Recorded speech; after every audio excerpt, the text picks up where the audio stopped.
Do you think that the internet is too free in a sense? Like, do you support the fact that there's a lot of legislation that's been proposed, I believe in the UK primarily, where it's like it's going to be much harder to look at pornography if you're not actually a registered adult? Like, it's absurd, right? I don't know. I grew up with my dad's magazines from underneath his couch, so I was looking at porn at an early age, and I probably didn't turn out that great, but I didn't turn out that fucked up either. Right, but okay, think about it from the perspective of I think that, it's worth re-examining some of the decisions that we've made as a society. Like when you look back at the early days of internet porn, it was like anything went, and everyone had the attitude of, we can't control this. There's absolutely no way that we're going to be able to control this, so let's just not even try to control it. But then let's look at the reality now, is that it's incredibly easy for young kids to get their hands on really, really over-the-top, extreme porn. And I do think it's worth having the conversation, or or at least pondering, do we want to live in a world where everything is this open, when one of the inevitable results is that you have little kids looking at pornography? So,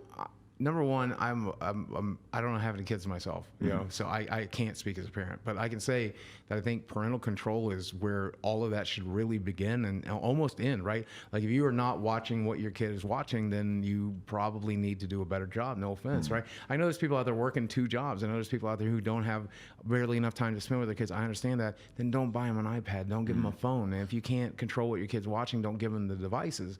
They're still going to find it, even if you legislate it, even if you make it almost impossible to find, as long as they're still selling dirty magazines at a corner somewhere, they're still going to find it. They're going to shoplift it. That's what I did as a kid. I wonder if we would see the printed porn world make a comeback if the ability to find porn on the internet becomes more and more difficult. But then at the same time, we all have that assumption that the kids will not give up until they see the boobs. They will find the boobs. They will find a way. They will get a VPN. They will hack their phone. I would not have given up. Exactly. Me neither. Biology is not going to be tamed. No.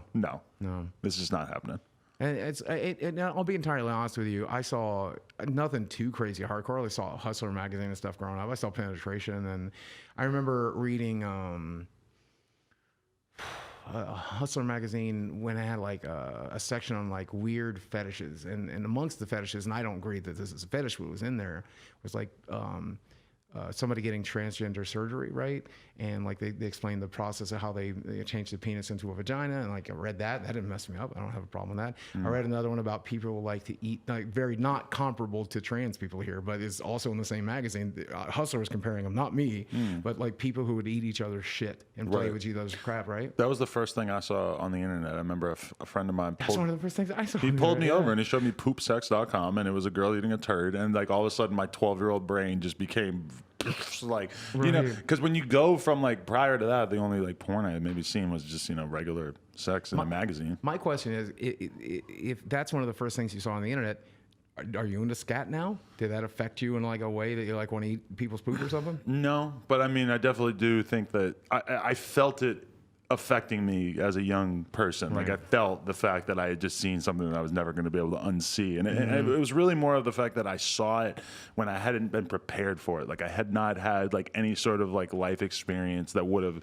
set me up for that. I can imagine that if I had seen that at 16 instead of 12, that it would have been very different if I had already become much more familiar with like basic sexual stuff. But I mean, it just blew my mind to a million pieces. And when I think back to that, I still have a feeling that there is an extent to which I feel like maybe we have sort of failed kids in the sense that they're able to get their hands on this stuff so easily. But I also admit that there probably isn't a solution for it, no matter what we try to come up with. Right. And I don't even know really how much harm it would do if your average 14-year-old came across Pornhub. I don't think it's the most damaging thing in the world, because I saw porn DVDs when I was a kid. I saw porn tapes as a kid. And sexually, I'm a really boring person. I'm about as vanilla as it comes. I want a girl to consensually do stuff to me while I consensually do stuff to her. Right. And none of it's weird. It's all penises and vaginas and just normal sex. That's it. It's the only thing that appeals to me. There's an extent, I think, to which we assume that kids are going to be fucked up mentally by the things that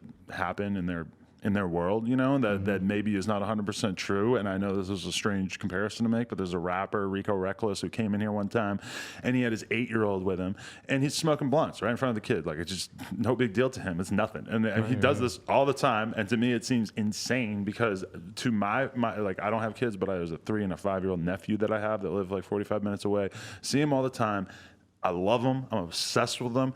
My sister and her husband, they won't really let me. They don't really want anyone swearing around them. They don't like saying a word like "kill" or "gun" around them. You know. Yeah, wild. But then at the same time, like I'm watching this friend of mine, and he's smoking blunts in front of his 8-year-old, and the kid seems fine. And I'm just thinking, like, maybe that effect is not as strong as I think it is. In my head, if you smoke a blunt in front of a little kid, that's like fucked up. But then watching him do it, within an hour or two of doing this interview, I'm like, all right, you know, I guess it doesn't seem that crazy. I had a friend who was a parent, right?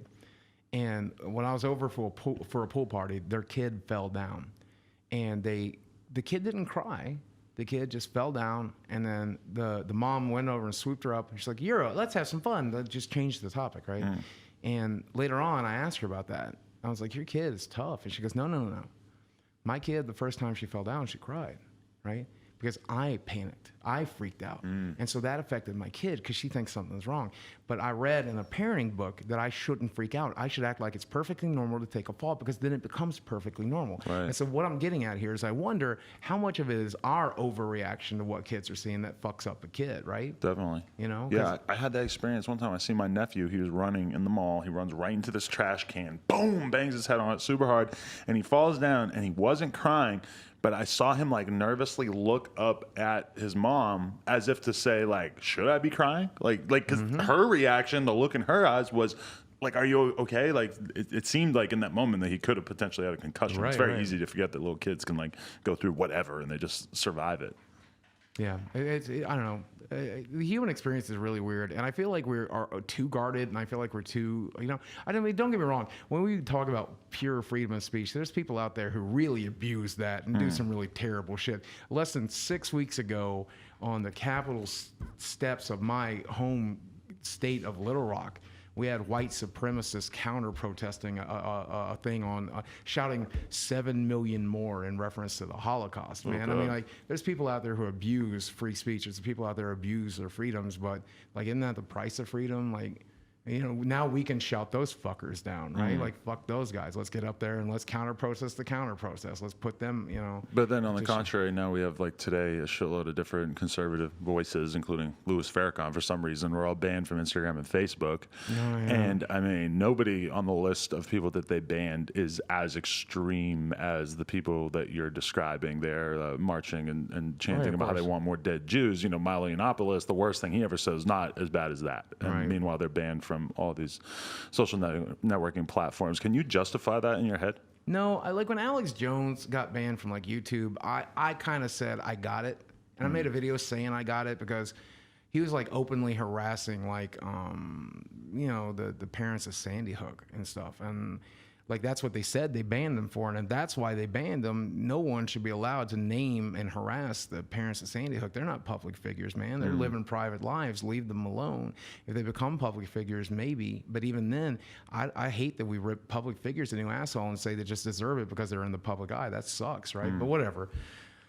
But once they really started banning every conservative voice and it became a movement, that's scary. That's really scary because I don't think conservatives are innately evil. Some choose to be evil, obviously, right? But I think there's a lot of good, because I come from Southwest Virginia, from I'm sure coal you grew up mining around country, a lot of that, right? I grew up around a lot of my family and my friends back home voted for Trump. And they're not voting for Trump because of his immigration policies. They're not voting for Trump because he grabbed them by the pussy.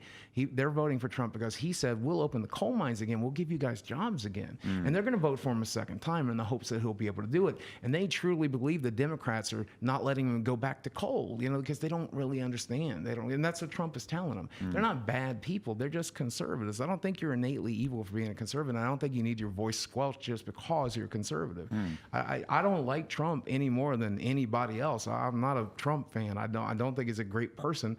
I don't even think he's that good of a president. I don't, you know, it's not my cup of tea. Trump can definitely suck it. But at the same time, I definitely just don't agree with the idea that what any one of those people has said on social media has earns them a lifetime ban. I think that right there is what's going to get these fucking social media companies like get government intervention and step in. Probably. Because it is so overwhelmingly fucked up and unfair. It's like, I understand the idea of like, okay, if YouTube and Twitter and Facebook and everything if there was some sort of court where they were able to say like, okay, you get 2 years suspension from Twitter, Right. that to me is way more fair. Right. Well, like we're at a point where the president of the United States is tweeting all the time. And, you know, that's part of congressional record now. That's going into the Library of Congress. Every tweet he's ever tweeted, he's not allowed to delete tweets anymore. It would be illegal for him to delete a tweet because it's technically communication by the president.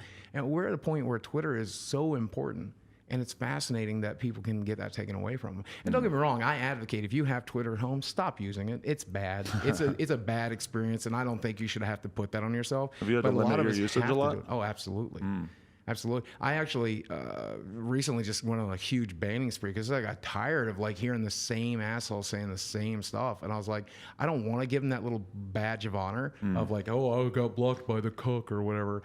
But I'm just like sick of it. I'm just sick. That what I don't understand about any of it, I don't understand why people use Twitter to tear other people down. Because you can use Twitter to build yourself up. Look at what I've done. I'm a morbidly obese, 45-year-old piece of crap. And I've built a business out of my home that's worth $1 million. If I can do that, I don't understand why you can't do that. If you got YouTube on your phone, if you got Twitter on your phone, you can build a business like I did. And instead you spend your time tearing other people down. It doesn't make any sense. Don't waste that energy tearing me down. Use that energy to build yourself up, build your friends up. Yeah. And you have the tools at your disposal and you use it for that stupid shit. I don't get it. I really don't. Okay, but say you were unsuccessful. Say your YouTube channel didn't have 4.5 million subscribers. Say you weren't earning a living from YouTube. Do you think that it would be more likely that you would be on the angry, resentful side of the fence because If I'm being entirely honest, I was there at one point when the internet was brand new, right?